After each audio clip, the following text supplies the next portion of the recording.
One of the most misunderstood emotions we carry as human beings is fear. We tend to see it as something negative, something to be suppressed or denied, as if the truly faithful should never be afraid. But the truth is, fear is not a weakness, it's a design. It's something that Allah, in His infinite wisdom, placed deep within the human heart for a reason. Fear is not meant to break us, it's meant to awaken us. It's not an obstacle to faith, it's the very soil from which faith grows. Think about it. Every child learns about the world through fear, the fear of falling, the fear of getting hurt, the fear of being abandoned. It's not cruelty, it's guidance. That fear is what teaches the child boundaries, what helps them discern danger, what keeps them from harm. In the same way, the believer's fear is not there to cripple him, but to guide him back to Allah. It's a divine alarm system that reminds the soul of its dependence, its vulnerability, its need for something greater than itself. The problem, however, is not fear itself. The problem is misplaced fear. When our hearts begin to tremble before creation instead of the Creator, that same divine emotion becomes corrupted. The one who fears people's opinions or loss of wealth or the uncertainties of the future lives in constant anxiety because his fear is rooted in things that are temporary and fragile. But the one whose fear is anchored in Allah, who fears displeasing the one who controls all outcomes, that person's fear becomes a source of stability, because the fear of Allah is not like the fear of anything else. It doesn't paralyze, it purifies, it doesn't weaken, it strengthens. Allah describes this beautifully in the Quran when He says, "It is only Shaitan who frightens you of his supporters, so fear them not, but fear me if you are truly believers." 3:175. That verse captures something profound, that fear at its core is a choice. You will either fear creation or you will fear the Creator, and that choice determines the quality of your inner life. When you fear creation, you become enslaved to it. When you fear Allah, you are freed from everything else. Philosophically, fear is the recognition of power. Whatever we fear, we are acknowledging as having control over us. So when we fear Allah, we're simply acknowledging the ultimate truth that all power belongs to Him alone. That's why true faith doesn't remove fear. It redirects it. It transforms raw emotion into reverence. It turns the trembling of the heart into a reminder of the majesty of the one who deserves to be feared. And from a psychological perspective, this is incredibly liberating, because modern society tells us to conquer fear, to pretend it doesn't exist. But the believer doesn't conquer fear, he converts it. He takes that same emotion and uses it as a spiritual motivator. The fear of Allah keeps him humble when success comes, grounded when temptation whispers, and hopeful even when he stumbles. It keeps the soul alive, constantly aware that this life is not a playground, but a test. When you begin to understand fear in this way, you realize that the most courageous people are not those who feel no fear, but those who have learned to fear rightly. The prophets themselves felt fear. Musa, standing before Pharaoh, trembling but still obedient. The Prophet Muhammad, hiding in the cave with Abu Bakr, whispering, "Do not grieve, indeed Allah is with us." They were not fearless, they were faithful. So the next time you feel fear, don't rush to silence it. Ask yourself instead, what is this fear pointing me toward? Because fear can either drive you away from Allah or draw you nearer to Him. The difference lies in where you anchor it. When your fear becomes tied to the eternal, it transforms from a burden into a blessing, from anxiety into awareness, from panic into purpose. And that, my brothers and sisters, is when fear becomes the first step toward faith. You see, the journey from fear to faith isn't about eliminating fear, it's about transforming it. It's about understanding that fear, when properly directed, becomes one of the most powerful catalysts for spiritual growth.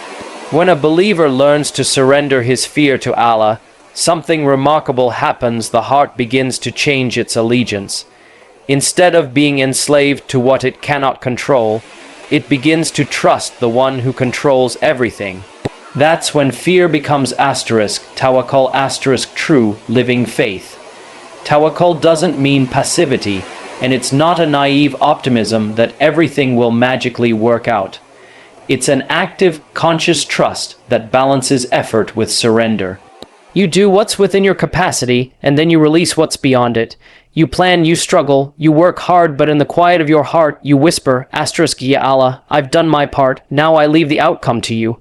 That is the essence of faith in motion. But this transformation doesn't happen overnight. The human ego resists surrender because it loves control. We fear uncertainty because it reminds us that we are not in charge. Yet, that very discomfort is the doorway to faith. When you finally admit your inability to control every outcome, you create space for Allah to enter your life in ways you never imagined. It's as if the heart is saying, I no longer trust my own plans more than I trust His wisdom. The Prophet embodied this in the most profound way. In the cave of Thawr, surrounded by danger with the enemies of Islam just steps away, Abu Bakr's heart trembled with human fear. And what did the Prophet say? La tahzan in Allah ma'ana. Do not grieve. Indeed, Allah is with us. Those words weren't just reassurance. They were theology in its purest form. They were the voice of faith that has conquered fear through absolute trust. The danger didn't vanish, the threat didn't disappear, but the heart found peace because its anchor was in the divine, not in the circumstances. And this is something we can all relate to. We all face our own caves moments when the walls close in, when every escape seems blocked, when fear becomes almost tangible. In those moments, our response determines our spiritual state. The one who relies only on his intellect collapses under the weight of uncertainty. But the one who relies on Allah rises through it. Tawakkul doesn't remove the storm, it gives you the calm to walk through it. From a psychological standpoint, this shift is extraordinary. Studies show that anxiety increases when people believe they must control everything.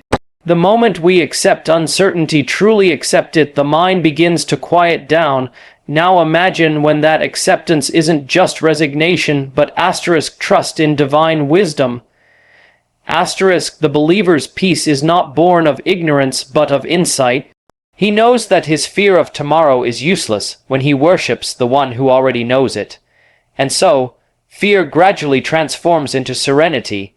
The trembling that once signaled insecurity now becomes a form of reverence. You begin to feel awe rather than panic, awe of Allah's power, awe of His decree, awe of His perfection. That's why true tawakkul produces both humility and strength.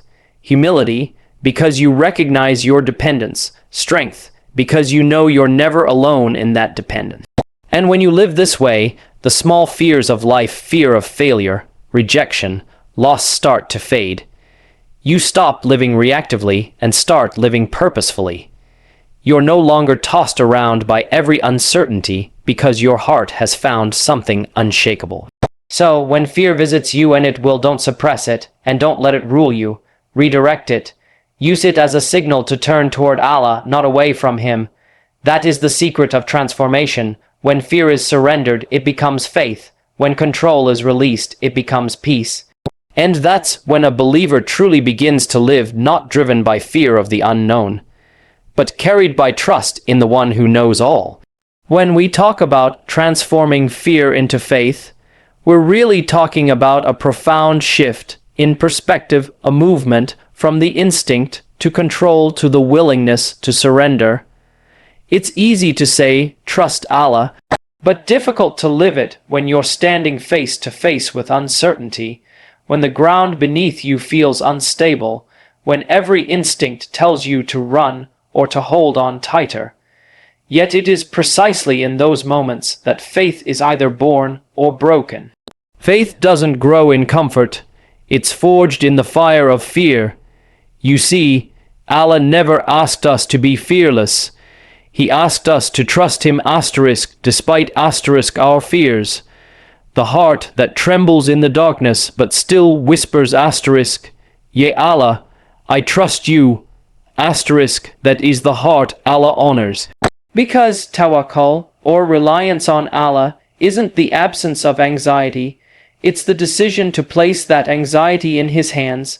It's to say, my fear exists, but so does my Lord, and He is greater than what I fear. There's a misconception that faith means everything will go smoothly, that if you truly rely on Allah, life becomes easy. But that's not how divine wisdom works. Faith doesn't eliminate the storms. It teaches you how to walk through them with dignity and calm. Tawakkul doesn't promise the removal of pain, it promises that the pain will have purpose.